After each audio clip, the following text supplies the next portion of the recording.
일주일에 섹터 하나씩을 정복합니다. YG클럽. 고정 댓글을 타고 오세요. 우리 박은정 감정평가사님. 네. 줄여서 감사님이라고 부르나요? 그건 이제 저희 이제 업계에서 아. 편하게 그냥 줄여서 얘기하는 거고. 네. 저희 처음 나오셨습니다. 네. 근데 이제 감정평가사하고 평소에 많이 말씀해 주시는 부동산 시장의 이야기하고 같이 좀 맥이 많이 닿죠? 일단 부동산 관련 전문 자격증 중에서 가장 이제 공인된 자격증으로는 이제 감정평가사가 있기 때문에 네. 이제 그걸 타이틀로 해서 제가 네. 많이 이야기를 했는데, 부동산 시장의 어떤 업역 안에 있고 그 안에서 감정평가사가 담당하는 역할들이 있어요. 뭐 은행에서 담보를 취급할 때라든가 아니면 경매에서 어떤 법사가를 정할 때든가 금액이 결정이 필요한 순간에 감정평가사의 역할이 필요하기 때문에 부동산과 관련된 이야기를 많이 이제 생활에서 접할 수도 있고 직업적으로도 접하게 되는 그런 직군에 있습니다. 근데 그게 다는 아니죠. 네. 그렇죠, 그렇죠. 네. 특히 이제 감정평가사라고 하면은 특정 뭐 부동산이 될 수도 있는 거고 거의 가치를 평가를 해야 되는 거고 네. 그게 이 사람이 가치 평가를 한 게 공인이 네. 되는 거다 보니까 더 이제 신뢰성도 있는 건데 근데 사실 박은정 감사님이 수년 전부터 부동산 법을에 네. 대해서 많이 좀 이야기를 하셨다고 알고 있거든요. 네. 다른 영상을 봐서도 그랬고 어떤 이유에서였을까요?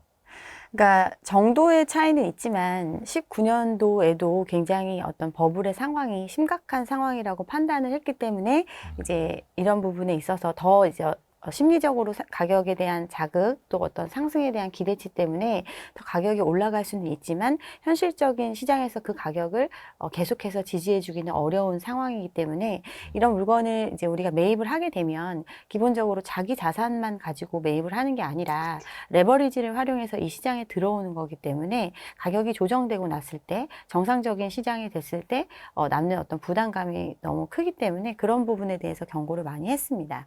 19년도에 그런 이야기를 했던 이유는 이제 18년도 하반기에 9월 정도에 이제 금리를 우리가 살짝 올린 적이 있어요. 디레버리징의 개념으로. 근데 금리를 살짝 올리자마자 부동산 시장이 꺾이기 시작을 했습니다. 거래가 완전히 줄어들고 네. 가격도 조정되는 현상이 벌어졌거든요. 그랬는데 이제 그래서 이제 제가 시작을 19년도 상반기에 시작을 했는데 이제 특별한 어떤 부동산 시장에 열풍이 불기 시작을 합니다. 그렇죠. 미친 듯이 올랐죠. 그 올랐던 원인 중에 하나가 분양가 상한제라는 이슈가 있었어요. 분양가 상한제를 하면 앞으로는 이제 공급이 부족해진다. 공급이 부족해지면 우리가 원하는 집에 공급이 네. 없어지니까 이미 공급된 집을 미리 선점하지 않으면 더 이제 나중에 그렇죠. 집을 구하기 어려워진다. 이런 논리가 펼쳐지면서 굉장히 이제 가격이 또 한 번 오르는 효과. 네. 그리고 이 시장에 참여하지 않았던 세대들이 들어오는 시기를 겪으면서 시장의 과열을 거친 뭐 이런 시기를 우리는 보냈다고 생각을 합니다. 네. 또 20년도부터는 이제 유동성 엄청나게 풀렸고 유동성이 풀리고 또 이제 어떻게 보면 이제 새 집이 공급이 안 된다고 하니까 새로 공급하는 집들에 대한 공급 방법은 분양이잖아요. 네.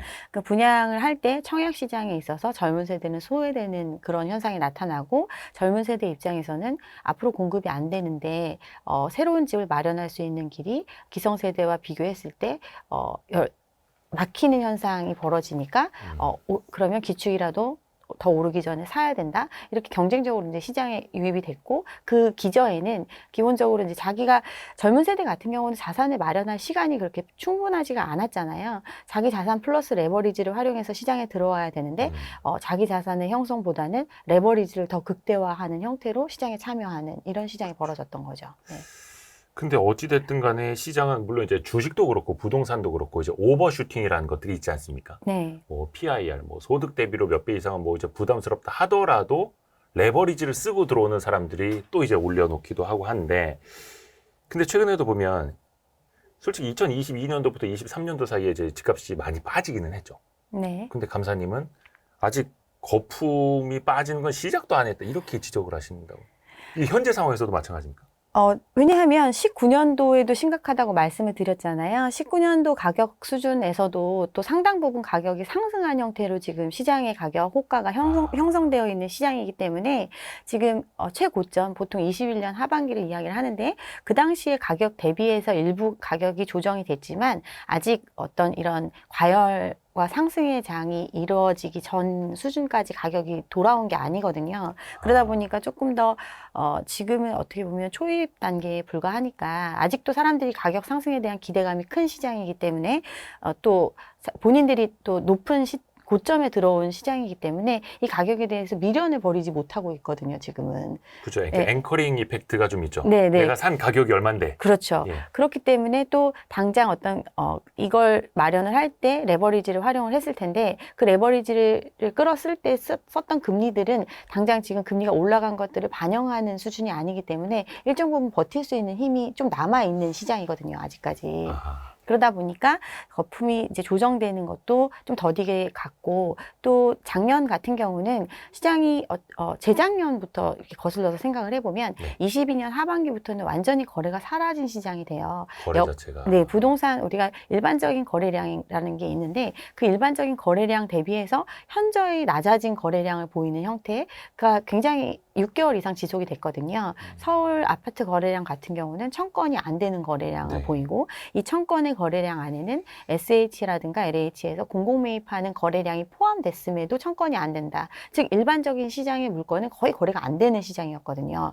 그 정도로 거래가 멈췄기 때문에 가격이 이제 호가도 빠지고 어쨌든 매물을 내놔야 되는 사람들이 있으니까 가격이 조정되는 현상이 벌어졌었는데 네. 작년 한 해에 또 다른 변수가 발생을 한 거예요. 작년 같은 경우는 PF 부실 문제부터 시작해서 채권 시장의 경색 문제 이런 것들로 인해서 부동산 시장의 경착륙을 막아야 한다는 정부의 어떤 방침이 있었고 이를 해결하는 방법으로는 사람들한테 돈이 없는데도 돈을 빌려줘서 이 시장을 부양해야 했거든요. 그러다 보니까 어떤 금융에 대한 부분을 많이 완화를 시켜줬고 공적 자금이 많이 풀린 시장이었거든요. 그러니까 원래는 거래량이 떨어지면서 시장의 자연적인 현상으로 가격이 조정되는 그 과정을 거쳤어야 되는데 그게 한 22년도 하반기에 좀 이루어지고 있는 상황에서 다시 이제 정책 자금이 투여가 되면서 그 어떤 정상적인 흐름을 좀 지연시키는 효과, 이연시키는 효과가 발생한 게 작년이라고 볼 수 있거든요. 아하. 그렇기 때문에 거품의 어떤 붕괴가 어떤 거품이 제거되는 과정이 아직은 시작 단계에 불과한 입장이기에 지금 섣불리 뭐 내가 생각하는 고점 대비 또는 내 주변에 들어간 사람들이 좀 손해를 봤다고 하는 가격까지 지금 내려온 상황이니까 이거보다 더 낮아질 거라는 기대가 없고 그래서 지금이라도 오히려 반등할 수도 있으니까 지금 무리해서 집을 사는 게 맞지 않나? 이런 생각들을 하시는 분들이 있는 것 같아요. 그래서 이제 저는 계속 아직 시작도 안 했으니까 조금 더 기다리시라고 말씀드리고 있습니다. 시작도 안 됐다라는 거 이제 반등이 아니라 거품 붕괴가 시작도 안 했다. 그렇죠. 반등이 오려면 시장에서 예. 어느 정도 이 물건을 소화해 줄 수 있는 자금 동원력이 있어줘야 되는 시장이 돼야 되는데 기본적으로 그 금융 환경 자체가 굉장히 변화하고 있어요. 우리가 이제 저금리의 유동성은 워낙 많은 분들이 이제 이야기를 하고 많은 사람들이 인지하고 있는 상태인데 워낙 낮은 금리로 남의 타인 자본을 끌어다 쓸 수 있는 시장이었잖아요. 네. 근데 그 돈을 빌릴 때는 그 돈을 내가 갚을 수 있는지 여부에 대해서는 전혀 체크되지 않은 상태로 돈을 빌려줬던 시장이었거든요. 그런데 이제 앞으로 이 시장에 들어올 사람들은 이제는 이 사람이 이 부채를 과연 감당해낼 수 있는가, 정상적인 소득이나 이런 것들에 비추어 봤을 때 감당할 수 있는 규모로만 돈을 빌려주는 시장이 되고 있잖아요. 그렇죠. 네. 그러면 이 얘기는 나와 동일한 조건을 가지고 있는 사람, 뭐 내가 연봉 뭐 1억 되는 사람인데 내가 선호하는 지역, 내가 산 지역에 집을 샀는데 나와 똑같은 조건의 사람은 그 살 때도 자기도 레버리지를 활용해서 들어왔잖아요. 네, 네. 그러면 나와 비슷한 소득 수준 또는 나보다 조금 더 버는 사람이 들어온다 하더라도 예전보다는 그만큼의 레버리지를 끌어낼 수 없는 환경이잖아요. 그 얘기는 지금 말하는 가격을 계속 지지해 줄 수 있는 수요가 그만큼 줄어든다는 뜻을 의미하고 이렇게 되면 집값이 조금 더 조정받을 수 있는 여지가 있다라고 생각을 합니다. 근데 지금 네. 기준금리 3.5% 시대에 생각을 해보면 네, 이 레버리지 쓰는 것도 되게 힘들어 보이기는 하는데 네. 물론 이것도 가봐야 되긴 하겠습니다. 뭐 하반기 되면 그래도 금리가 좀 낮아지지 않을까라는 기대감들이 있잖아요. 기대감들이 있죠. 근데 이제 금리 인상과 금리 인하 관련해서는 우리가 뭐 결정한다고 해서 네. 그대로 가는 게 아니라 금리라는 게 결국은 남의 돈을 빌려 쓰는 대가를 얼마로 예. 하느냐가 금리잖아요. 네. 그러면 이 금리를 돈을 내가 시장에 많이 풀려 있고 많이 빠르게 조달할 수 있는 입장이라면 당연히 이제 금리가 낮아지는 효과가 발생을 하겠죠. 그런데 시장 상황으로 봤을 때는 금리가 쉽게 낮아지기는 어려운 환경이라고 볼 수 있어요. 이유는 첫 번째는 지금 금리를 계속 올리게 되는 이유가 인플레이션에서 시작이 됐고, 인플레이션을 좀 막기 위해서 어떤 인플레이션의 상황을 벗어나기 위해서 택한 방법이 미국에서 기준금리 인상을 통해서 시장에 풀린 돈을 흡수하는 형태로 간 거잖아요. 기본적인 시장이.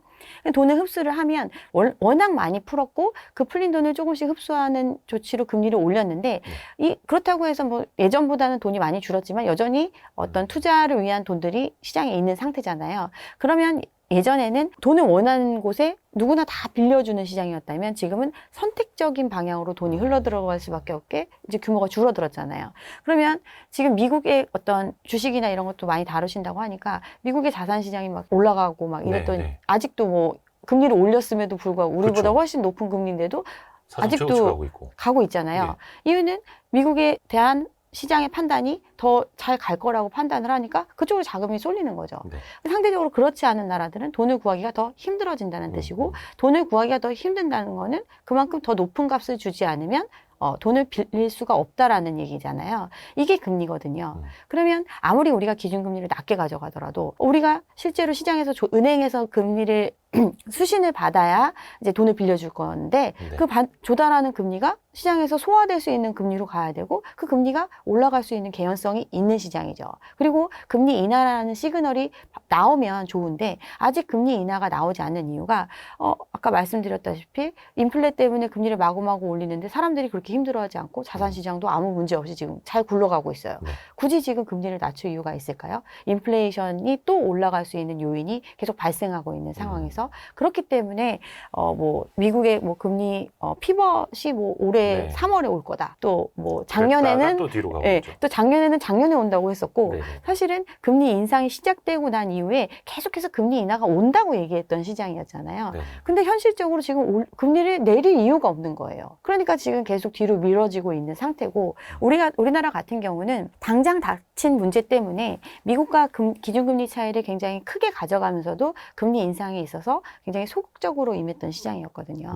금리 인상을 우리가 소극적으로 한 이유가 아직까지는 우리나라 시장에서 외화가 많이 빠져나가지 않고 그 시장에 어느 정도 자금이 유지가 된다고 생각을 했기 때문에 더 많이 올리지는 않고 그냥 유지하고 있었단 말이에요. 근데 그 환율이나 이런 부분에 있어서 지금 영향이 있잖아요.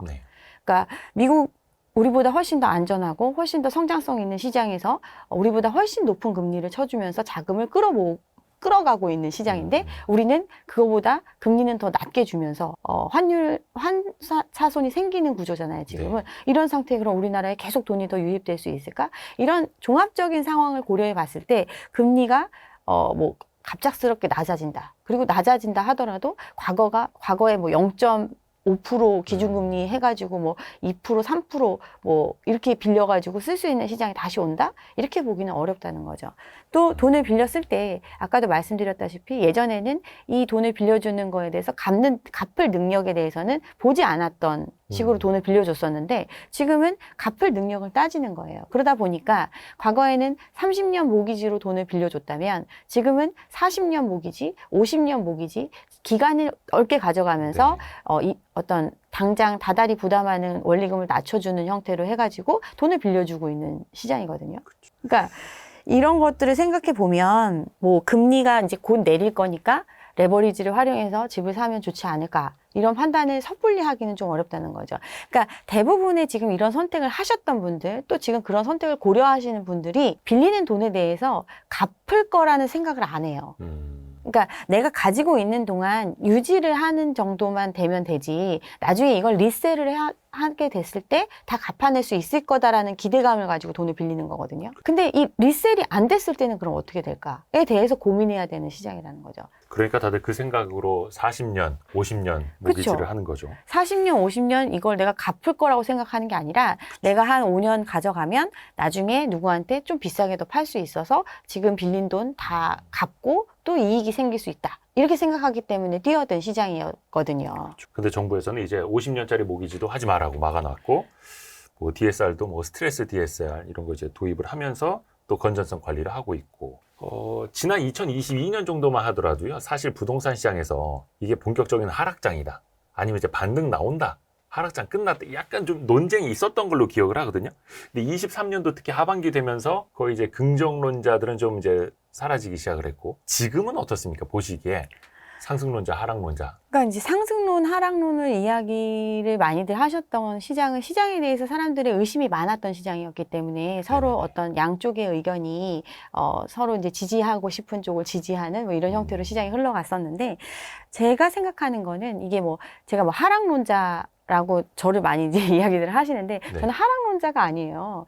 정상적인 가격으로 간다고 생각하는 시장의 정상론자거든요. 5년째 거품이라고 말씀을 하시지만 네. 가격 대비 네. 가치와 가격을 비교해 보면 너무 비싸다라는 말씀. 그렇죠. 네네네. 그렇기 때문에 정상적인 가격 수준까지 가는 데는 그러면 하락의 모습이 나타날 수밖에 없으니까 사람들은 그러니까 내가 집값 떨어진다고 얘기하니까 너는 하락론자다 이렇게 얘기를 하는 건데 네. 이 시장에 있는 팩터들을 생각을 해보면 가격이 유지될 수 없는 구조이기 때문에 그렇기 때문에 가격이 떨어진다고 이야기를 했던 거고 그 사실관계 때문에 지금 이런 현상이 일어나고 있는 거거든요. 네. 상승론이라는 거는 기대 심리가 굉장히 많이 작용을 하는 거예요. 부동산의 가격이 결정되는 걸 보면 결국에는 수요와 공급이 기본적인 원리잖아요. 그쵸. 근데 수요와 공급적인 측면에 특히 수요에 엄청난 영향을 주는 게 바로 사람들의 심리예요. 예.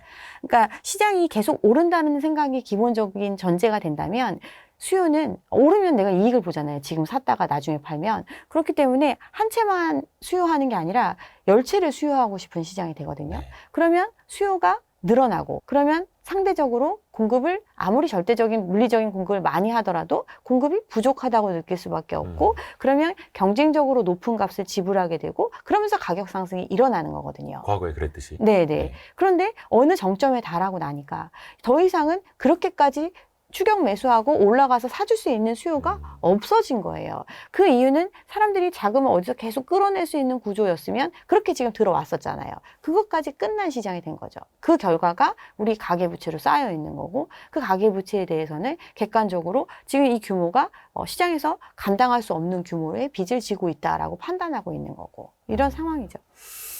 역시 이제 부동산 시장 전망 이제 상승은 기대 심리가 또 담겨 있을 수밖에 없다라고 말씀을 해주셨고 이게 어떻게 보면 이제 본인들의 투자 상황, 포지션에 따라서 부동산 시장은 특히나 전망이 많이 엇갈리는 것 같더라고요. 물론 주식도 그렇습니다만은 옆에서도 보시기에도 그런가요? 그러니까 지금 이제 상승과 반등을 이야기하시는 분들이 많이 적어진 이유가 심리가 굉장히 많이 소강 상태로 갔기 때문이에요. 그러니까 시장의 어떤 매수자 우위 지수, 매도자 우위 시장 이런 걸 판단하는 그 많은 수치들이 발표가 되는데 100을 기준했을 때 서울의 지금 경우는 25 정도의 수치를 보이고 있어요. 25가 어떤 거예요? 그러니까 0에서 200까지의 수치를 놓고 봤을 때 예. 100을 기준했을 때 예. 100보다 많으면 매도자가 우위인 시장, 100보다 낮으면 매수자가 우위인 시장인데 네. 지금 이 시장의 수치가 25예요. 서울 같은 경우. 그리고 서울을 제외한 지방은 10대를 보이고 있거든요. 완전히 매수자 우위인 거네요. 안 사고 아니, 그 살 사람은 네. 없고 그냥 팔 사람만 넘치는 시장인 거죠. 이 정도로 심리가 꺾여 있는 상황에서 과연 지금 이제 반등할 거라고 외칠 수 있는 사람이 있을까? 그렇기 때문에 예전만큼 지금 오른다고 이야기하는 사람들이 사라진 거죠. 또 이제 작년에 많이 이제 이슈가 됐던 것 중에 하나가 집을 많이 산 사람들을 보니까 30대가 연령별로 제일 많았다. 그리고 다주택자들을 좀 팔았고 사실 30대 주택 매수라면 거의 생애 최초 주택이 좀 많을 거 아니에요. 네. 이건 좀 어떤 의미로 볼 수 있을까요? 전체적인 수치를 놓고 보면 거래량이나 이런 매수량 자체가 줄었잖아요. 예. 평균 대비해서 굉장히 많이 줄은 수치인데 네. 그 안에서 30대가 차지하는 비중이 커졌다. 30대가 차지하는 비중이 커졌던 이유는 정책 자금을 활용해서 들어올 수 있는 수요가 30 젊은 세대에 좀 집중이 되어 있었고 이들 같은 경우는 굉장히 미래 가치에 대한 희망과 기대가 크잖아요. 예전에 포모 현상도 겪어봤고. 네, 그러다 보니까 대선 뭐 이때 이슈가 됐던 게 이제 일기 신도시나 이런 지역의 재건축 활성화에 대한 얘기들이 많이 있었고 실제로 이제 그 노후도시 특별정비법 통과가 돼가지고 이제 재건축에 대한 규제 완화가 이루어지고 많이 이제 풀어주는 이런 정책을 네. 하고 있잖아요. 이러니까 이제 자기들이 들어갈 수 있는 가격대의 집들은 이미 낡고 오래된 집들, 과거의 어떤 개발의 이슈가 있지만 개발을 하려면 제약이 있었던 지역들에 많이 이제 들어간 거예요. 네. 그 지역이 또 특히나 가격의 조정이 좀 이루어졌다고 판단을 했으니까 이제 이런 데 이제 많이 유입이 된 거고, 그렇지만 절대적인 양을 놓고 봤을 때는 그렇게 많은 숫자가 아닌 거죠. 그 안에서 상대적인 비중이 늘어났을 뿐이지. 이 얘기는 기존에 집을 갖고 이 부동산 시장에 등락을 경험했던 사람들은 안 움직이는 시장에서 그 젊은 세대들만 움직였기 때문에 그런 결과가 나온 거죠. 반대로 집을 많이 갖고 있는 사람들은 팔았던 시장이에요. 네. 그리고 지금도 매물을 쏟아내고 있는 지금 상황이잖아요. 이유가 뭐겠어요? 이 사람들이 왜 팔겠어요? 차익 실현? 차익 실현을 하기 위해서 팔겠죠. 이 얘기는 이 사람들이 또 집을 사주는 수요로 들어온다는 게 아니라 계속 공급의 입장을 취한다는 뜻이에요. 이들 같은 경우는 영끌이 한참이던 시기에 이렇게 집값이 급등하던 시기에 시장에 참여했던 사람들에 비해서는 굉장히 여유가 있어요. 뭐 예를 들면 뭐 일산의 예를 한번 들어보면 일산도 일기 신도시의 네. 대상이 되는 집이잖아요. 네. 여기가 뭐 16년, 17년도에는 그 이전에는 네. 가격이 3억이 안 했던 아파트가 영끌이면 한참 들어오면서 7억까지 갔단 말이에요. 네. 그럼 그 사이에 들어온 사람은 4억, 5억, 7억 뭐 이렇게 주고 샀을 거 아니에요. 뭐 그만큼 또 대출을 끼고 들어왔을 거고. 그렇죠. 그런데 이제 견디기 힘든 상황이 됐고 가격이 떨어지니까 이제 가격이 내려가기 시작을 해서 6억 뭐 이렇게 내려왔단 말이에요. 네. 그러면 이 중간에 들어온 사람은 이익이 없어요, 아예. 그죠? 네. 근데 이 전에 한 아. 80% 가까이는 2, 3억에 산 사람들이에요. 그럼 여전히 팔면 이익을 볼 수 있잖아요. 자기 원금도 회수하고 여윳돈도 생길 수 있는 구조예요. 그러니까 매물을 쏟아내고 그 매물이 소화가 되는 일부 거래가 된 것들은 다시 30대가 사준 형태가 된 거죠. 이들이 그러면 계속해서 이들은 아무리 가격이 내려가도 아직까지 그 갭이 크기 때문에 계속 여력이 있는 거예요. 계속 공급의 입장을 취할 수가 있거든요. 아하. 예. 차익 실현을 염두에 두고 있는 다주택자들은 여유가 있고 이게 또 꾸준한 공급 효과로 나타날 수 있다. 그렇죠. 또 그걸 30대가 또 받고 있고. 근데 30대도 지금 받아줄 수 있는 수요가 그리 많이 남지 않았다. 많이 이미 남지 영끌 않아도. 때 다 들어왔으니까. 주택을 많이 샀잖아요. 그러니까 이렇게 집값이 또 되게 장기간 네. 상향하는 시장이 없었거든요. 네. 굉장히 오랜 시간 급격하게 가격이 오른 시장에 너도 나도 뛰어들었어요. 그들이 여력이 있나요? 그리고 그때 할 사람은 다 했어요. 직업적으로 돈을 내가 이 정도 빚을 감당하고라도 할 수 있다라고 생각하는 사람들은 웬만한 사람들은 다 뛰어든 시장이었거든요. 또 하나가 네. 그 예전에 다주택자 규제를 많이 했을 때는 이제 똘똘한 한 채라고 해서 서울 그 네. 중에서도 강남 뭐 이렇게 이제 가격이 쫙 몰리지 않았습니까? 근데 일단은 약세장에서 강남 모 지역은 계속해서 뭐 최고가 경신한다. 최근에 뉴스 보니까 또 판교 지역도 일부는 또 최고가를 경신한다. 이런 뉴스들이 나오더라고요. 이게 약세장에서 이런 현상은 좀 우리가 어떻게 해석을 해야 됩니까? 거래가 많이 있어서 이 가격이 표준적인 가격이다라고 또는 이 시장을 대표하는 가격이라고 말할 수 있는 가격이라면 시장에 정말 돈 많은 사람이 많다 이렇게 판단할 수 있겠죠. 네. 그렇지만 이 어떤 부동산은 굉장히 개별적인 거래가 모여가지고 수요 공급의 곡선이 형성이 되잖아요. 그러면 어떤 사람은 뭐 예를 들어서 비트코인 투자해서 또 아니면 뭐 상장 대박이 나서 예전에 자산에 대비해서 뭐 100배 돈을 벌었어요. 네. 그런 사람 입장에서는 지금 말하는 고가에 사는 게 그렇게 큰 게 아닌 그쵸. 거거든요. 집값 그런 사람은 그러니까 거래할 수 있어요. 예, 예. 그렇잖아요. 그쵸. 그런 거래가는 찍힐 수 있습니다. 아, 근데 그게 과연 이 시장에 그 한 채 말고 나머지 모든 가격을 다 받쳐줄 수 있을 만큼 그런 수요가 있느냐? 이런 걸 생각해 보면 이런 어떤 고가의 거래가 한두 개 찍힌다고 해서 정말 시장이 다시 반등할 수 있을 거다. 이 모든 어떤 물량을 받아줄 수 있는 수요가 있을 거다. 이렇게 판단하기는 어렵다는 거죠. 그 개별 거래 한두 건이 과연 전체 시장에 의미 있는 거래인가를 봐야 한다. 네. 근데 이제 강남 같은 것도 보면 최근에 뭐 이렇게 집값이 꺾인 흐름은 또 아닐 거고요. 어느 정도는 다른 지역에 비해서 굉장히 유지가 되고 있잖아요. 서울 내에서도 많이 꺾인 뭐 강북 지역하고 비교를 해보면 여전히 상대적 강세로 볼 수가 있을 텐데. 우리가 부동산뿐 아니라 경기 침체의 상황을 겪었을 때도 집값의 어떤 변동률을 보면 네. 그렇게 수치적으로는 크게 내려간 모습이 나타나지 않아요. 왜냐하면 집이라는 거는 자산에서 가장 마지막 보루이기 때문에 이거는 그냥 살고 있던 거잖아요. 네, 내가 네, 살고 네. 있는 거고 어떤 시장에서의 평가 가치가 이만큼 올라갔다가 내려갔다가 하는 현상으로 집값이 내렸다 떨어졌다 이렇게 판단을 하는 건데 그렇기 때문에 내가 예를 들어서 아까 말씀드렸던 것처럼 2억에 2, 3억의 일산의 집을 샀던 사람이 네. 시세가 5억이 됐어요. 당장 팔 이유가 있을까요? 내가 살고 있는데? 의미 없죠. 의미 없죠. 그냥 살면 되죠. 그렇죠. 네. 그런데 어떤 연끌이 많이 들어갔던 지역에 하락률이 높게 나타나고 있는 시장이잖아요. 이유는 이들은 버티지를 못하는 가격이기 때문에 손절하고 그냥 털고 나올 수밖에 없는 구조이기 때문에 네. 그런 거래가 급매로 시장에 방매가 되고 그런 거래가 이어지면서 가격 하락이 눈에 띄게 나타나는 건데 강남 같은 경우는 아직 그 갭이 크고 아직 그 여력이 있고 네. 이러다 보니까 거래량이 없잖아요. 지금 거래라고 할 수 있는 것들은 신규 분양받았던 집들 입주하고 이제 풀린 것들 뭐 이런 거 손바뀜 되는 거 뭐 이 정도 거래밖에 없단 말이에요. 네. 그러니까 이게 어떤 강남이 여전히 가격을 탄탄히 유지하고 있다?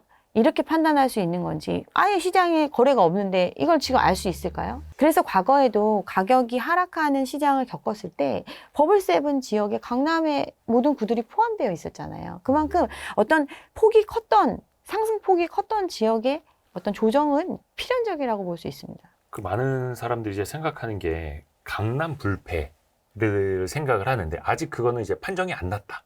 이런 의미일까요? 그리고 강남 불패를 많이 이야기했던 게 이제 경험적인 측면에서 많이들 이제 이야기를 하시는 건데, 네. 이제 제가 이제 똘똘한 한 채에 대해서도 굉장히 이야기를 많이 했었는데, 예. 이 똘똘한 한 채라는 게 뭐라고 생각하세요? 뭐 세부담 많아지고 할 때 네. 압축한다라는 거잖아요. 가장 떨어지지 않고 혹은 상승장 왔을 때 가장 많이 오를 것, 그렇죠. 밸류에이션도 가장 높이 받을 수 있는 것. 그렇죠. 네. 그러면 그래서 이제 많이 얘기했던 게 사람들이 선호하는 지역, 수요가 끊이지 않는 지역의 물건들을 보유하고 있는 것. 이게 대한민국 바로 사람 누구나 살고 싶어하는 곳. 예, 그게 네. 바로 똘똘한 한 채로 네. 한정이 되는데 예전에는 그래서 이제 많이 이야기하는 지역이 강남이잖아요. 네. 예전에는 강남에는 아파트가 별로 없었어요. 강남의 아파트라고 하면 재건축의 대상이 되는 아파트들만 있었지 신축 아파트가 별로 없었잖아요. 아, 신축 공급 기준으로. 왜냐하면 결과적으로는 내가 투자의 목적으로 집을 사면 내가 살려고 그 집을 산다기보다는 누군가 비싸게 이 지역을 수요해 줄 사람이 비싼 그 값을 기꺼이 치르면서 들어와줘서 이걸 살 수 있는 시장이 돼야지 되는 건데 예전에는 그런 물량이 없으니까 없었잖아요. 네. 근데 지금은 똘똘한 한 채가 넘쳐나는 시장이 된 거예요. 예전에는 강남 하면은 뭐 개포에 새 집이 있었나요? 개포에 10평형대 뭐 이런 정말 네. 오래된 집들. 네, 오래된 집들 정말 주차도 뭐 몇 네. 대씩 2열 주차 막 이렇게 해야 되는 그런 집들이 다 최고급 하이엔드 아파트로 거듭난 시장이거든요. 그렇죠. 근데 개포만 그런가요? 반포도 그렇죠? 방배도 그렇죠? 서초도 그렇죠? 그럼 어디가 더 낫다? 또 뭐 어떤 분들 그런 얘기 해요. 뭐 반포가 제일 좋다. 뭐 개포 사는 사람은 개포가 제일 좋다. 막 이런 얘기 하잖아요. 그 이제 그분들끼리. 방배가 제일 좋다? 막 이런 얘기 하신다고요. 근데 이게 상승장일 때는 네. 그 강남의 똘똘한 한 채를 이제 갖고 싶어 하는 사람들이 정말 많은데 그 사람들 대비 강남 집은 유한하기 때문에 여전히 그쪽 공급은 부족하다. 막 이 논리가 막 통했었잖아요. 그렇죠. 근데 지금은 넘쳐나는 시장인 거죠. 예를 들면 예. 이번에 이제 개포에서 그 죽줍에 막 100만이 네. 청약하고 뭐 이런 상황이 이제 있었잖아요. 감사님도 저는 이제 아는 분들한테 할 사람은 해라 얘기를 했는데 이게 로또랑 똑같은 개념으로 그렇죠. 생각을 로또죠. 하시잖아요. 완전 로또죠. 오히려 로또보다 더 확률은 높아요. 확률이 높고 돈도 안 들잖아요. 로또는 계산해도 사면 티가 납니다. 로또 값을 내야 되잖아요. 복권 사는 1,000원이라도 값을. 되죠. 근데 얘는 돈 안 내잖아요. 그러니까 그랬네. 100만 명이 넘게 네, 몰릴 100만 수밖에 대 없었던 거예요. 100만 대 3. 네. 그런데 이분은 왜 포기를 했을까요? 그 원래 당첨됐는데 그 포기했던 그 물량이죠. 참. 네. 왜 포기했을까요? 뭐 자금 마련이 안 됐거나. 그니까요. 그만큼 시장에 지금 시세가 40억 뭐 이런다 하더라도 22억을 조달할 수 없는 시장이라고요. 물론 대부분 100만 명 가까이 청약을 했는데 그분들 생각이 과연 내가 당첨되면 나는 9억을 어디서 조달할 건지 다 계획 세워놓고 넣었을까요? 아니거든요. 선당후공. 그렇죠. 예. 이런 시장이라고요. 그래서 여기서도 이제 희비가 엇갈립니다. 그러니까 보통 이제 지금 너무나 가격이 올라간 시장이다 보니까 뭐 억을 되게 쉽게 생각을 하세요, 사람들이. 근데 10억을 모으는 게 쉬운 게 아니거든요. 그럼요. 말이 10억이지 무슨. 지금 연봉으로 따지면 3억 3천 정도 돼야 월 실수령액이 한 2천만 원 정도밖에 안 될걸요? 2천만 원이 안 돼요. 월 실수령으로. 예. 네. 그러니까 보통 의사들 뭐 이렇게 잘 나가는 의사들 뭐 이런 분들이 그렇게 받는 걸로 알고 있는데 그러면 그렇게 거의 1%도 안 되는 사람들이 월 2천만 원 정도를 받을 수 있다고 치면 그 지위에 맞게 돈을 또 쓸 거 아닙니까? 그럼 많이 모아 절반이잖아요. 1,000만 원씩 모으면 1년에 1억 좀 넘게 모을 거 아니에요. 네. 그런 직업을 갖고 있고 그런 소득을 10년 정도 유지한 사람만 10억을 모을 수가 있어요, 원래. 예, 예. 이 정도로 우리가 얘기하는 어떤 집값의 수준이라는 게 굉장히 높게 평가되어 있다는 거죠. 그러니까 계속 우리가 뭐 집값이 높다 낮다 이거를 얘기를 하는 이유가 집도 재화잖아요. 그럼 이 시장에서 이 재화를 수요해 줄 사람들이 감당할 수 있는 가격 수준의 레인지의 가격이 들어와 있어야 이게 물건이 거래가 될 거 아니에요. 그러면 이게 어찌 보면 이제 결과가 될 수도 있을 텐데, 네. 결론이 될 수도 있을 텐데, 박은정 감독님이 보시기에는 그러면 집값 수준이 어느 정도는 가야 이게 조금 합리적인 수준일 거라고 보세요? 혹은 이제 거래가 그때부터는 활성화되는 수준이라고 보세요? 어느 정도가? 그러니까 저는 이제 제가 다른 채널이나 예. 제 채널에서도 많이 얘기했던 게 저는 이제 17년도 초반, 그러니까 16년 후반에서 17년도 초반 정도의 가격 수준? 이게 적정 수준이라고 생각을 합니다. 그래요? 네. 그러니까 이렇게 얘기를 하면 2017년? 네. 이렇게 얘기를 하면 굉장히 말도 안 된다고 얘기를 해요. 사람들이. 여기서 한번 제가 질문을 한번 좀 꺾어보고 들어갈게요. 네. 이번에 그 개포에 있는 그 아파트 세채 줍줍, 네. 그게 4년 전 분양가라고 들었거든요? 네. 2019년인가? 네, 2020년인가? 네. 19년 맞나요? 네, 네. 2019년 가격으로 드립니다라고 했을 때 사람들이 이제 미친 듯이 청약을 했죠. 네. 와, 이거 로또다 이러면서. 네. 근데 오히려 더 거슬러 올라가서 2017년 가격이라고 하면 네. 저 같아도 살 것 같은데요. 그쵸. 예. 아니, 네. 2019년 가격만 돼도? 아, 그러니까 이제 그거는 이제 판단인데 그것도 이제 시장에 대해서 그거보다 더 내려가지 않을 거다라는 기대감이 있으니까 그렇게 얘기를 하시는 건데 네. 그러니까 17년부터 해서 예. 사실은 가격이 계속 상승을 하는 모습이 나타나거든요. 그쵸. 이 당시에 예. 그 거의 2배에서 3배 정도 오른 거예요, 가격이. 음. 가격이 그 정도 오른 거거든요. 근데 그만큼 부채가 2배 가까이 늘어났거든요. 근데 이게 원래 감당할 수 있는 만큼이 아닌 거잖아요. 그러면 계속 유지를 해주려면 그만큼 똑같이 빚을 내줄 수 있는 사람이 들어와 줘야 되는데 그렇지 못한 환경이잖아요. 네. 전체적인 규모를 놓고 봤을 때 어떤 그 가격을 계속해서 시장이 활발한 거래를 통해서 지탱할 수 있을 것인가? 이 시장의 총액이 뭐 100억이다. 네. 그럼 100억을 유지할 수 있는 유동성이 들어와 줘야지 이 가격을 유지할 수 있는 거예요. 현행 유지를. 근데 그만큼 못 들어오는 시장이라는 거죠. 이미 다 돈을 바꿨잖아요. 네네네. 그러니까 분양을 받은 사람들은 공사비, 그러니까 그 분양 받은 걸 시행사에 준 거고 돈을 준 거잖아요. 이미 다 아니면 내가 다주택자한테 집을 샀으면 다주택자한테 돈을 준 거잖아요. 네. 그 돈이 그러면 다시 시장으로 들어와 줘야 그게 계속 그 볼륨이 유지될 거 아니에요. 네네네. 근데 그렇지 않잖아요. 시공사가 분양해놓고 다시 집 사주나요? 아니죠. 안 사주잖아요. 근데 엄청난 분양이 있었던 시장이었잖아요. 네네. 그러니까 그만큼의 볼륨을 유지하려면 계속 누군가 대출을 내서 계속 돈을 끌어들여서 새롭게 들어와주는 수요가 있어야 이 집이 다시 돈으로 환가가 될 수 있는데 이렇게 돈을 끌어들일 수 없으니까 가격이 유지되기가 어려운 거죠. 끌어들일 수 있는 수준만큼으로 가격이 내려오겠죠. 그러니까 전체적인 볼륨이 줄 수밖에 없고 그게 디레버리징이 이루어지면서 거품이 빠지는 현상이거든요. 그러니까 이제 17년도 가격을 얘기하는 거는 저는 되게 그나마도 높게 얘기를 하는 거예요. 아, 어떤 그 와. 형사정책연구원 보고서를 보신 적이 있는지 모르겠지만 예. 제가 이제 그것도 굉장히 많이 얘기를 했었던 자료인데 부동산 시장에서 벌어지는 범죄 예. 이런 것들에 대해서 연구한 형사정책연구원에서 네, 네. 이 시장을 연구한 자료가 있어요. 그죠. 그걸 바탕으로 뭐 형법이 만들어지기도 하고 예, 네. 그런 곳이죠. 그러면 이 사람들이 여기서 범죄가 벌어지고 있는 거를 판단하려면 어떤 일들이 벌어지고 있는지를 파악을 해야 되잖아요. 예, 예.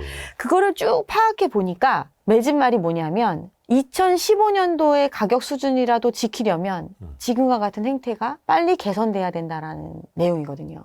지금 이 가격의 거품을 형성하기 위해 얼마나 많은 작업들이 있었고 얼마나 많은 그런 것들이 있었는지 조작들이 있었는지를 판단을 해보면 이 가격이 허상에 가깝고 이 가격을 계속 유지하기 위해서 누군가를 속여서 계속 어떤 누구는 빠져나갈 수 있는 구조가 되겠지만 그 거품을 계속 유지할 수가 없기 때문에 우리가 이 부분을 빨리 조정하지 않으면 2015년도의 가격도 지킬 수가 없다라고 그 결론이에요. 그 1000페이지 넘는 그 보고서의 결론이 그거거든요. 그러니까 예를 들면 허위 매물이라든지 뭐 가격 담합이라든지 막 이런 것들로 인해서 올렸던. 예를 들면 이제 가격이 물론 그게 다는 아니겠습니다. 그게 다는 아니지만 예. 굉장히 많은 작용을 했다고 볼 수 있어요. 예를 들면 부동산 시장에서 이제 뜨거웠던 상승장에서 가장 많이 나왔던 얘기 중에 하나가 뭐냐면 언론에서 많이 얘기를 했는데 거래가 없어도 가격은 오른다예요. 사람들이 예. 오히려 집을 안 팔기 때문에 매물을 걷어서 물건이 없는 거고 네네. 그 물건만 있으면 바로 거래가 될 수 있는 거기 때문에 거래가 없어도 가격은 오른다. 그러니까 지금이랑 완전 반대네요. 그 얘기가 언론을 도배했었어요. 당시에. 네. 그러면 사람들의 심리가 굉장히 중요하다 했잖아요. 네. 가격이 오른다고 해. 나는 지금 버틸 여력이 있어. 빚을 내서 굉장히 생활은 힘들지만 조금만 더 양끌양끌. 버티면 1년 후엔 난 1억을 더 벌 수 있어. 뭐 2년 후엔 나는 5억을 더 벌 수 있어. 이런 마음이라면 당장 버티는 걸 견뎌내면서 버티겠죠. 물량으로 안 내놔요. 시장에 나올 수 있는 물량은 뭐겠어요? 새로운 분양 물량밖에 없어요. 네. 신축 물량들밖에 없을 거 아니에요. 네네. 그러면 그 신축들에 대한 분양가가 지금 사람들이 생각하는 호가보다 낮으면 잘 팔릴 거 아니에요. 네네. 그렇죠. 근데 그 거래가는 보통 사람들이 이제 정보가 공개되어 있으니까 국토부에서 발표되는 실거래가 신고 내역을 보면서 여기가 올랐네 내렸네 또 언론에서 그걸 자세하게 알려주고 했으니까 그것만 믿었단 말이에요. 네. 근데 실질적으로 그 거래가 취소되거나 허위의 거래인 경우들이 많이 있었어요. 그렇지만 그 가격 대비해서 분양가는 싸다고 느꼈기 때문에 사람들이 빚을 60%, 70% 내서 그걸 분양을 받은 거예요. 이런 시장이었거든요. 네.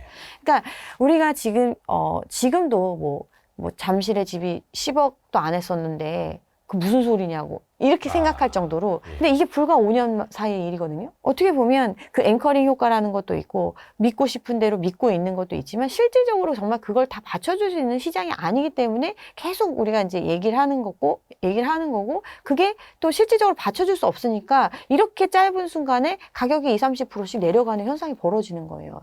20, 30% 내려도 매물은 쌓여 있잖아요. 네. 안 사잖아요. 아니 못 사는 거죠. 워낙 비싸니까. 그러면 이제 이 논리에 대해서 어떻게 생각하시는지 궁금한데 이게 논리일 수도 있고 아니면 뭐 속성일 수도 있을 텐데 부동산 시장의 어떤 상승은 길고 하락기는 짧다 뭐 이런 이야기 있지 않았습니까? 최근에 상승 시장도 거의 한 14년도부터 한 21년까지는 쭉 긴 상승장이었고 이번에도 혹시 이게 통할지 지금 주로 사람들이 감내 가능한 가격 수준에 대해서 많이 이제 강조를 해주셨는데 기간으로 보자면 혹시 이게 어떻게 나날지도 궁금하거든요. 그럴 수 있다고 생각을 하는데 네. 이제 이게 뭐냐면 조정의 폭이 어느 정도까지 이루어지느냐에 따라서 네. 좀 달라지는 거죠.